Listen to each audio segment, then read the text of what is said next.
The story begins in 1575 on a dark night. A man named Will is in a cabin performing a strange ritual on two young girls. During the ritual, something goes wrong, and a mysterious black smoke starts rising, bringing darkness with it. We don't yet know why Will is doing this or what his intentions are. Soon, the sheriff of the town arrives to stop Will. But before the sheriff can act, the town's blacksmith, William, interferes. William attacks the sheriff and tries to stop him, saying that Will's actions shouldn't be interrupted. However, the sheriff insists that William's wife is actually a witch, and the only way to fix everything is to kill her. He warns that if she isn't stopped, disaster will follow. William refuses to believe this and fights the sheriff. During the fight, William injures the sheriff and knocks him unconscious. Meanwhile, Will realizes that the darkness he unleashed is now out of control, and William's wife, Twala, has somehow become connected to it. Will is devastated and says that this shouldn't have happened. He believes he's the only one who can stop it. Will takes care of an infected Twala lying nearby. He picks up a book that seems important and, as he is dying, tells William that he must fix everything. After this, Will drinks a strange potion, gives some to Twala, and suddenly, both Will and one of the girls disappear. Will then tries to send Twala away safely and burns the book. While the book burns, we hear a voice in the background warning that this book is the main weapon to fight the evil in the town.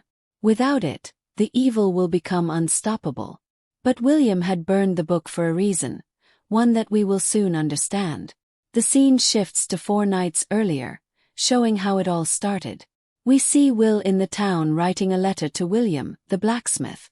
In the letter, Will explains that this is his last message, and time is running out.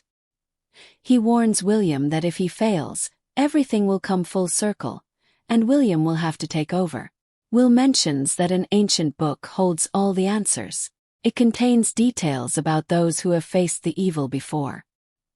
He writes that a chain of events is about to begin tonight, which will change everything.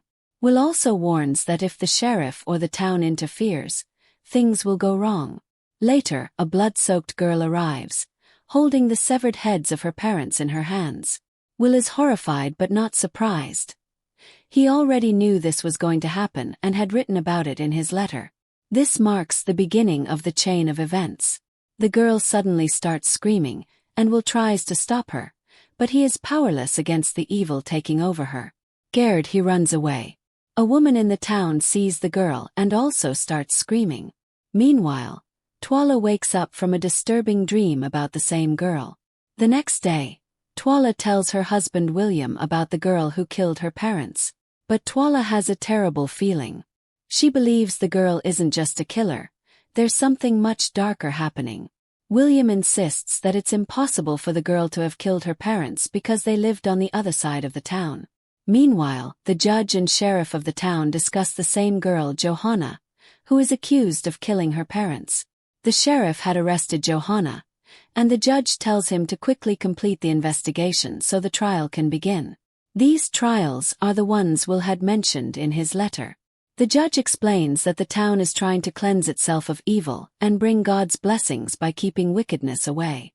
While all this is happening, William goes to town for some work, and Twala is busy delivering goods. The sheriff visits a woman who had been a witness the previous night. She is ready to give her statement in court. Suddenly, Will appears and meets Twala. He warns her that he is trying to protect her and William from great danger, and tells her not to attend the trial. He says that Johanna will accuse her of being a witch. Twala is shocked because she has no idea why anyone would say such a thing. She leaves, but a newsman overhears the conversation and misunderstands it. He tells the sheriff that Will claims Twala is a witch. The sheriff, now suspicious, decides to investigate Twala. He also goes to see Johanna, who is sitting quietly. The sheriff questions her about Twala, what connection she has with her and how she knows about Twala. He demands answers, saying all of this might have happened because of Twala. However, Johanna doesn't reply. She simply whispers the name Annabelle and starts humming a lullaby. Meanwhile, the The judge visits William and informs him that Johanna's trial is about to begin. William has been made a juror, and it will be his duty to decide whether Johanna is guilty or innocent. After the judge leaves, Twala tells William about her meeting with Will. She explains that Will warned her to stay away from the trial, saying that Johanna has a devil inside her. William, however, doesn't believe these claims. Later, we see Will sneaking into William's workshop and stealing some keys. One of the keys falls to the ground. As a blacksmith, William makes locks and keys for the town, so these keys are significant. That night, Twala has another unsettling experience. She sees herself inside a cell with Johanna, who is making strange voodoo dolls. Tall, shadowy figure stands nearby, watching. The next day, Johanna's trial begins. The judge listens to the testimony, which reveals that Johanna had killed her parents while they were asleep. An eyewitness describes seeing Johanna holding the severed heads of her parents. Meanwhile, the sheriff visits Twala's house because she hasn't come to the trial. He questions her about the situation, but Twala becomes visibly worried and nervous.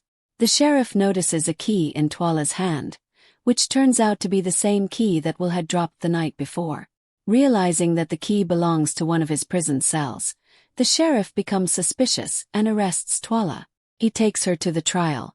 Meanwhile, Johanna, who had been scared and pleading for mercy, suddenly starts laughing. She begins humming a lullaby and says that her mother told her they still have more to play. The judge reminds her that she killed her own mother. Johanna then reveals that the person who raised her wasn't her real mother. Her real mother, she claims, is someone else, and she points directly at Twala. William is shocked and questions how this could be possible since both Twala and Johanna are the same age. He wonders if it's a misunderstanding or something else. But when no one listens to him, William protests in court, leading to both him and Twala being imprisoned. That night, Twala is haunted by the same shadowy figure she had seen before, but no one else can see it. Her fear grows as the figure seems to get closer. Then Will arrives and secretly frees both William and Twala. He takes them deep into the forest, but the shadow figure follows them, intensifying Twala's fear. Back in town, the sheriff reports their escape to the judge. The judge, furious, declares that evil is spreading in the town and must be stopped at all costs. He orders the sheriff to track down the fugitives and ensure Johanna is destroyed along with them. In the forest, Will asks William and Twala what they know about witchcraft. They admit they've only heard about black magic and devil worship. Will tells them there are far greater and more terrifying things in the world than they can imagine. He explains that the world is built on lies, such as the belief that the devil is the ultimate fear. In truth, he says, there are things even more horrifying than the devil. When William asks Will what he fears, Will finally reveals the truth. He takes out a mysterious book, the same one shown at the beginning of the story. Will explains that the book contains secrets about the underworld, describing its connections and the countless souls that dwell there, some of them spirits and others the offspring of demons. Inside the book, there is a key that allows entry into another world and can even bring back a lost soul. However, there is a second key that is equally important. Without it, entering that world becomes dangerous, as the Deem Sons, demonic beings, could enslave anyone who ventures there. Will then reveals something shocking. He is actually William, but from another timeline.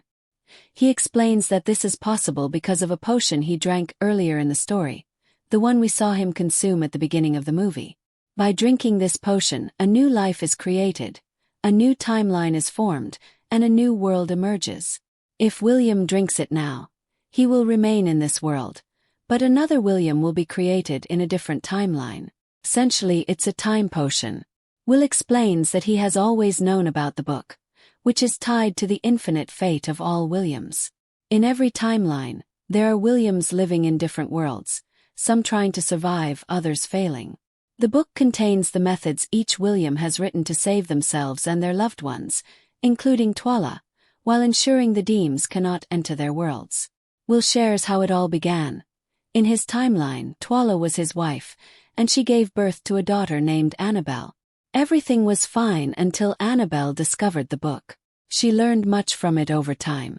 But as Twala grew older and eventually passed away, Annabelle, desperate to bring her mother back, attempted a ritual from the book. However, Annabelle lacked the second key needed for the ritual to succeed. As a result, the ritual failed, and a demon became attached to her. Annabelle's body was destroyed, but the demon now seeks to possess Annabelle's body again and make her its servant. To do this, it needs Twala's unborn child, the baby she is currently carrying. This is why Johanna, who was possessed in the courtroom, called Twala her mother. Johanna is influenced by the shadowy figure that is actually the demonic Annabelle. This demonic Annabelle uses girls like Johanna in every timeline and world for its purposes. Now, to save Twala, Will and William must let Johanna be destroyed. Using the book, they can banish the demonic Annabelle and any demon attached to her. This is the only way to protect Twala and stop the evil from spreading further. After learning everything, both William and Twala feel distressed. Twala is once again haunted by visions of the demonic Annabelle. However, it is revealed that Twala is good in every timeline and world.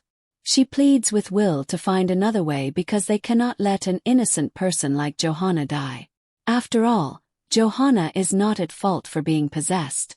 Will meets Twala before leaving and tells her they need to lure the demon out so they can banish it. He gives her a candle, saying it will keep the demon away from her. Will likely learned about the candle's power from the same book. Though the demon is not present at the moment, the candle is for her safety. Meanwhile, William asks what would happen if they burned the book. Will responds that the book is a tool for fighting evil, echoing what we heard earlier in the movie. Will then attempts to free Johanna but fails and flees. On his way, he encounters dolls made by Annabelle, the same ones Twala had seen in her visions, initially thought to be voodoo dolls. In reality, these dolls were created by Annabelle, the demon. Annabelle uses the dolls to possess another girl. At the same time, William and Twala encounter a soldier. They capture him, but during their escape, William gets separated from Twala. William then goes to save Will, who was about to be killed along with Johanna. However, Johanna becomes normal just before she is killed, indicating she was no longer possessed.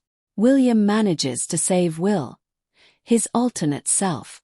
When he asks what to do next, Will explains that another girl has now been possessed by the spirit of Annabelle through the doll. The demon, Annabelle, first targets the judge, using these dolls to possess others. It becomes clear that the demon inside Annabelle is focused on obtaining Twala's unborn child. Annabelle, growing in Twala's womb, is desired in every timeline so the demon can live its life by possessing her. The potion Will had consumed earlier has caused multiple timelines to exist, and in each one, the demon desires Annabelle.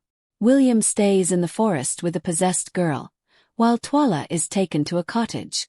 The sheriff, whom they had captured earlier, frees himself with a duplicate key. Meanwhile, the demonic Annabelle captures Twala in her visions.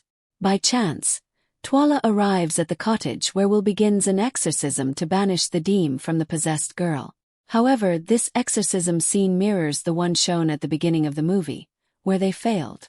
During the exorcism, Annabelle's spirit possesses Twala, giving her access to Twala's unborn child. This was her ultimate goal, to be born human again. William believes that burning the pages of the book will end everything, but nothing changes. He wanted to break the loop, but it didn't work. After 36 years, we see an older William in the same scene where Johanna first appeared in front of him. This reveals that fate is completing its full circle, and the cycle has never been broken. Everything will continue as it always has. At the end, Will drinks the potion again, creating a new timeline, and the cycle repeats over and over. The loop has been ongoing since the beginning and was never broken. Even though the book was burned, it somehow still completes itself. The Williams who grow older are destined to fulfill this book's purpose, no matter how many pages are torn or destroyed. The book traps William in an endless loop, making him complete its story. The story then moves to a post-credit scene, where a man and a woman from modern times search for the book, possibly to revive a soul. However, the loop continues, suggesting that this is the moment when William's loop might finally break, allowing him to escape elsewhere. The man had taken a girl hostage and killed her as soon as he got the book, showing that both he and the woman were not good people. But then strange and terrible things begin to happen. The girl they killed comes back to life because she had powers within her. She turns out to be Twala and William's daughter, Annabelle, who had been made into a vessel by the demon even before she was born. With that, the witch ends on a dramatic note. Alright,